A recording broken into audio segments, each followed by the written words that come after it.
Have you ever wondered why love seems to come so easily for some and feels like a distant fantasy for others? What if I told you it's not luck, it's intention, pure, focused, electrified intention? Imagine waking up tomorrow and the love you've been searching for is suddenly drawn to you like gravity, not because of an app, a chance meeting, or fate, but because you decided to become magnetic. Years ago, I sat alone, frustrated, stuck in the same patterns, asking myself, why do I keep attracting the wrong people? And then it hit me, the universe doesn't give you what you want, it gives you who you are. What if, just for today, you believed that your energy could rewrite your love story? Sounds wild, right? But stay with me, because by the time we're done, you'll not only believe it, you'll feel it in your bones. And trust me, halfway through this journey, you'll face a moment that either breaks your pattern or breaks your heart again, but the decision will be yours. Ready to find out which one it is? It starts with a question that most people are too afraid to ask out loud. What if I've been chasing the wrong kind of love all along? You sit there, staring at your phone after another mediocre date, or maybe no date at all, and a quiet voice inside whispers, "This isn't it." It's not just loneliness, it's disconnection. You don't just want someone, you want the one. The partner who feels like home, who inspires you, challenges you, loves you without condition. But here's the raw, uncomfortable truth. You cannot attract what you haven't clearly envisioned. You can't manifest what you haven't dared to define. Most people walk around with a vague hope, thinking love will find them eventually. Hope is beautiful, yes. But hope without clarity, that's like trying to catch a train without knowing the destination. Now, before you roll your eyes and say, "But I know what I want." Tall, kind, funny, pause. That's not clarity. That's a shopping list. What you want goes deeper. Real clarity is emotional. It's energetic. It's the difference between I want someone who makes me laugh and I want someone who sees the world with lightness, who reminds me not to take life so seriously when my inner critic won't shut up. Do you feel the difference? One is surface, the other is soul. But here's where it gets personal and maybe a little painful. Clarity often requires excavation.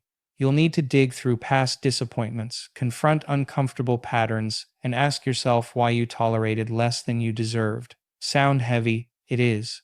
But don't worry, there's light at the end. And no, it's not a train. Unless it's the express to your ideal relationship. You're about to get on it. But first, let me tell you a story.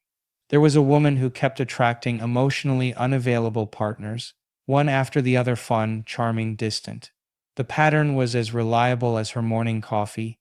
She finally asked a coach, "Why do I keep ending up in the same place?" The answer? Because deep down, you don't believe you're worth being chosen. Boom. A gut punch. And yet, a revelation. That's what clarity does, it pulls off the masks. It shows you what's been running the show, and most of the time, it's an outdated belief or a fear that snuck in during childhood. Maybe yours says, "People always leave," or "If I speak up, I'll scare them away." We all have them, but once you see them, you can choose something different. Now here comes the shift, the part where fear meets possibility. What if, instead of waiting to be chosen, you became the chooser? What if, instead of begging the universe to send you someone who loves you, you became someone who loves yourself so fiercely that anyone who enters your life has to meet you there? That's what clarifying your vision really does. It's not about fantasy, it's about frequency. When you get specific, not just about who they are, but how you feel with them, how you live, what kind of love you share, you stop attracting from desperation and start attracting from power. Oh, and by the way, clarity isn't just internal journaling and vision boards, though those help. It's energetic alignment. It's how you carry yourself in a room. It's what you tolerate and what you don't. It's whether you answer that one you up, text, or delete the number entirely. You're always broadcasting a signal. The question is, what are you tuned to? Scarcity or certainty? Settling or sovereignty? And don't worry, I've been there too. One time I convinced myself someone was the one because they shared my Spotify taste. Spoiler alert, turns out matching playlists don't guarantee emotional maturity. Who knew? But let's talk timing, because this is where people get stuck. They say, "I'll get clear once I lose the weight, once I heal more, once I figure out my career." Sound familiar? The truth is, clarity doesn't wait for perfection. It creates momentum. The longer you stay in the fog, the more likely you are to repeat history. So here's the urgency. Every day you postpone clarity is a day you might miss the person who's already looking for you. Yes, right now, your ideal partner could be out there craving a connection only you can offer, but they can't find you if you're sending out a scrambled signal. And let me be brutally honest, clarity isn't always comfortable. Sometimes, when you truly define what you want, it becomes clear that the people in your current orbit don't match it. That's a hard pill to swallow. But it's also the moment you stop settling for potential and start demanding alignment. Your vision acts like a filter. It weeds out the noise, it eliminates the distractions. And yes, it might feel lonely for a moment, but that silence, that space, that's where your future starts to echo back. Here's where the excitement kicks in. Once you're clear, everything starts to shift. Conversations change. The way you swipe changes. The way you show up in the world changes. You begin to notice people you used to overlook. You stop chasing and start attracting. And no, it's not magic, it's intention, sharpened into a tool so powerful, it cuts through all the confusion. And just when you think you've figured it out, when you've created the vision board, written the list, and felt all the feelings, something unexpected happens. A moment, a person, a choice. It tests you. It asks, are you really ready for what you asked for? Are you willing to walk away from something good to make space for something great? This is where the real story begins. You've probably heard it before, like attracts like. But what does that actually mean when you're lying awake at 2 a.m., wondering why love still hasn't found you? Why your heart feels like it's on standby, waiting for something or someone to finally click? Here's the truth that most people miss. Your energy speaks louder than your words, your appearance, or your dating profile. Long before you ever say hello, your energy is already having the conversation. So let's talk about what you're actually saying. Because if your energy is laced with fear, with doubt, with quiet desperation masked as confidence, guess what? You'll attract someone who mirrors exactly that. Not your words, not your wants, but your wounds. Pain meets pain in disguise all the time. But here's where it gets electrifying. When you align your energy with the love you truly desire, calm, clear, deeply grounded love, you stop attracting chaos and start attracting clarity. You stop repeating patterns and start rewriting your entire narrative. But alignment isn't a wish. It's not something you journal about once and forget. It's a practice, a daily recalibration. And it starts the moment you decide that your current emotional state is the starting point of your future relationship. Now picture this. A woman sits across from a date. He's charming. She's laughing. But somewhere in her gut, there's a knot. She ignores it, pushes it down. She tells herself he's nice, he checks the boxes. Fast forward 3 months, and that knot has grown into resentment, confusion, disappointment. What went wrong? Her energy said, I want connection, but her fear said, just don't end up alone. That fear is subtle, but it's magnetic. It's like setting your GPS to anywhere, but here and wondering why you didn't end up at your dream destination. Here's your pattern interrupt. When was the last time you checked your energetic settings? No, really. Are you vibrating at self-trust or self-doubt? Do you believe love is abundant, or do you secretly believe it's scarce and you're running out of time? Because, spoiler alert, the universe responds to your dominant frequency, not your Pinterest board. That's why alignment is everything. You don't manifest what you want. You manifest who you are. And who you are is not just what you say on a good day, it's what you settle for on the bad ones. Let's get uncomfortable for a second. Imagine two people walk into a room. One walks in like their soul is on fire. Their energy says, I know who I am, I know what I deserve, and I'm not here to audition for love, I'm here to receive it. The other, their shoulders are tense. They scan the room, looking for approval, validation, someone to choose them. Same room, same potential partners. Totally different results. And here's the kicker, most people think they're the first person when energetically they're still moving like the second. That's not judgment. That's awareness. And awareness is power. Because when you know how you're moving, you can shift it. You can stop leaking energy trying to prove your worth and start anchoring into it. That shift, that's alignment. But let's get practical. How do you actually align your energy? First, regulate your nervous system. Yes, your love life is tied to your nervous system. If your body is constantly in fight or flight, scanning for red flags, analyzing every text, preparing for rejection, then no amount of affirmations is going to override that chaos.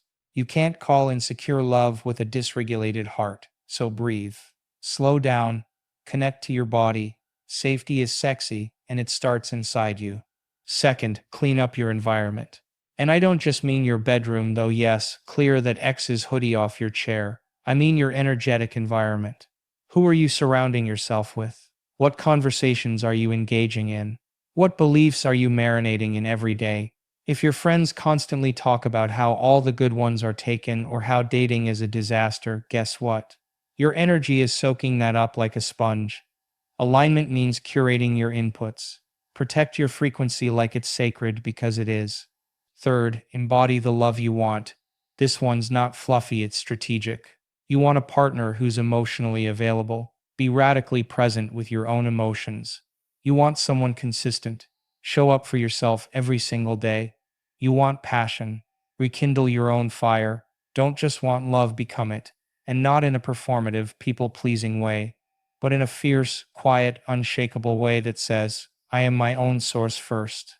And now here's where it gets wild: the moment you stop chasing, the moment you stop performing, the moment your energy finally clicks into congruence. The universe moves. I've seen it too many times to call it coincidence. The texts come, the introductions happen, but only after the energy aligns. Before that, it's just noise and lessons. Painful, necessary, sometimes humiliating lessons. But afterward, it's clarity, flow, recognition. And just when you think you've cracked the code, the test comes. A familiar pattern dressed in new clothing. Someone who's almost what you want, close enough to tempt you, but not quite aligned. That's your fork in the road. Do you respond from your old energy, scarcity, fear, loneliness, or do you pause, breathe, and choose differently? Because aligned energy doesn't panic. It doesn't settle. It doesn't negotiate its worth for a temporary hit of connection. It holds the standard even when it's inconvenient, even when it's lonely, even when your heart whispers, but maybe this time it'll be different. And that, right there, that moment of choice is the hinge your entire love story swings on. What happens next? Close your eyes for a second. Actually, don't. Not yet. You need to hear this first. There's a reason your love life feels like you're stuck on repeat. Like every connection fizzles out before it ever really begins. Like you're always attracting almost instead of absolutes. It's not just bad luck or timing or algorithms. It's because your mind hasn't seen the relationship you want clearly enough to believe it exists. The truth is, you can't call in a reality your subconscious hasn't rehearsed. You're not missing love, you're missing vision. Let's get this straight. Visualization is not some fluffy, spiritual hobby reserved for yoga retreats and full moon circles. It's a neurological command center. And every day you skip it, you're programming your brain to expect more of what you don't want. Think about that. Your mind, as powerful as it is, cannot distinguish between real and vividly imagined experiences. That means every single time you visualize the love you crave with feeling, with texture, with detail, you're conditioning your body, your energy, your very identity to expect it. And expectations, they're magnets. Now imagine waking up tomorrow and your brain is already wired to believe that love is not only possible, it's inevitable. How different would your choices be? How different would your standards be? How differently would you walk into that cafe, that meeting, that date? But here's the catch. This shift doesn't happen by accident. It requires intentional daily practice. Because if you're not directing your mind, it's being directed by your past. And your past, if we're being honest, isn't always the best architect. Let's rewind for a second. A man once told me he kept attracting emotionally distant partners. Over and over, different faces, same ending. When asked to describe what kind of love he wanted, he said, I don't know, just not that. That's the problem right there. You can't visualize the absence of pain and call that a vision. The universe doesn't respond to avoidance. It responds to clarity. So I asked him again, who is she? What does your life feel like with her? Not just what she looks like, but how your mornings begin, how you laugh together on a rainy Tuesday, how she looks at you when you've had a rough day. At first, he struggled. Then something cracked open. The image became real, tangible, emotional. That's when everything changed. Here's a hard truth. Most people spend more time imagining worst-case scenarios than best-case outcomes. Their visualizations are accidental and fear-based. They imagine being ghosted, rejected, cheated on, forgotten, and their body responds with stress, anxiety, shutdown. Then they wonder why dating feels exhausting. Let's interrupt that loop for a second. Ask yourself, if your brain was a movie studio, what genre have you been directing lately? Drama? Tragedy? Maybe a little horror thrown in? It's time to rewrite the script. But this time, you're not just the screenwriter, you're the star. So here's where we shift. Practice doesn't mean thinking about love when you remember. It means committing to a ritual so consistent, your subconscious begins to organize your life around it. Start simple. Set aside 5 minutes every morning. Sit in stillness, close your eyes, and begin the scene not as a distant dream, but as if it's happening right now. Feel your partner's presence. Hear their voice. Imagine the small, ordinary moments: coffee together, quiet walks, a hand reaching for yours without needing to ask. The brain lights up when you engage emotion and detail, so don't just see it, feel it. Here's the magic of repetition. The more you visualize with clarity and consistency, the less space fear has to take root. Your nervous system becomes familiar with the feeling of being loved, chosen, supported. So when that love finally arrives, you don't sabotage it. You don't question if you're worthy. You don't panic and push it away. You recognize it. You've already been there. Of course, resistance will show up. Some days your mind will say, this is pointless. Some days it'll say, nothing's changing, why bother? That's fear trying to protect you from disappointment. Don't negotiate with it. Keep going. Think of visualization like brushing your energetic teeth. You wouldn't skip brushing because yesterday wasn't exciting. You do it because consistency compounds, because over time, what feels invisible becomes undeniable. Here's a little neuroscience for the skeptics. When you visualize regularly, you activate the reticular activating system, the filter in your brain that determines what you notice and what you ignore. Ever buy a red car and suddenly see red cars everywhere? That's your RAS at work. Now imagine programming it to notice aligned people, opportunities, signs. The love you want might already be circling your life, you just haven't trained your mind to see it yet. And there's urgency here. Not because love is running out, it's not. But because your patterns will keep looping until your internal vision becomes stronger than your external distractions. You'll keep getting sidetracked by mediocre connections, shiny but shallow chemistry, and people who feel familiar because they match your unhealed past. Visualization is how you break that cycle. It's how you future cast your soul's desires into your current identity. Now let's talk evolution. As you visualize daily, your vision will evolve. Let it. What you thought you wanted may deepen. You'll begin to see nuances you missed before. You'll stop prioritizing surface traits and start craving energetic harmony. That shift, that's growth. That's your higher self refining your signal. And the clearer the signal, the stronger the attraction. But then, just when you're getting into the rhythm, when the images are vivid and your heart begins to hope again, life throws you a curvy ball. An ex reappears, a tempting distraction knocks, an old insecurity whispers, you're not ready yet. That's not coincidence. That's your final test. A chance to choose your vision over your habits. Will you answer the call of your old story, or will you hold the frequency of the one you've been visualizing? Because here's the thing they don't tell you. When your vision is real enough, strong enough, embodied enough, you won't chase love. It will rise to meet you. But first, let's get one thing straight from the start: manifestation without movement is just a daydream. You can visualize until your third eye hurts, chant affirmations on repeat, align your chakras with military precision, but if you're not taking inspired action, you're not creating anything, you're just hiding behind hope. And hope, while beautiful, is not a strategy. It's not what pulls your soulmate closer. It's not what changes your life. Action does. But not just any action, inspired action. The kind that's rooted in intuition, fueled by clarity, and backed by boldness that scares you a little every time you take a step forward. Now you might be thinking, isn't manifestation about letting the universe handle the how? Yes and no. Yes, the universe orchestrates timing, connections, synchronicities. But your role, you're the initiator, you're the one who signals your readiness through movement. Because the universe doesn't respond to what you say you want, it responds to what you're willing to move toward. And here's the kicker: if you don't act, you're not really ready. You're rehearsing safety. And safety doesn't stretch you. It doesn't introduce you to the love of your life. It keeps you spinning in the same old story, just with prettier language. Let's rewind to a familiar moment. Picture someone who's done all the inner work. They've written their vision, meditated daily, journaled until the pen ran dry. And then, nothing. No dates. No connections. Just silence. So they assume something's wrong. But the truth is, the universe isn't ignoring them, it's waiting for them to move. Waiting for that first courageous yes. That first boundary drawn. That first no to what no longer fits. Because movement sends a signal. I believe it's possible, and I'm willing to meet it halfway. Inspired action isn't about hustling or chasing or exhausting yourself trying to make things happen. It's about moving from a place of alignment. It's listening when your gut says, go to that event, message that person, say yes to that invitation that feels out of your comfort zone, but strangely exciting. It's when your intuition whispers, and instead of brushing it off, you respond. Most people ignore those whispers. They dismiss them as random. But inspired action feels like a nudge that won't go away.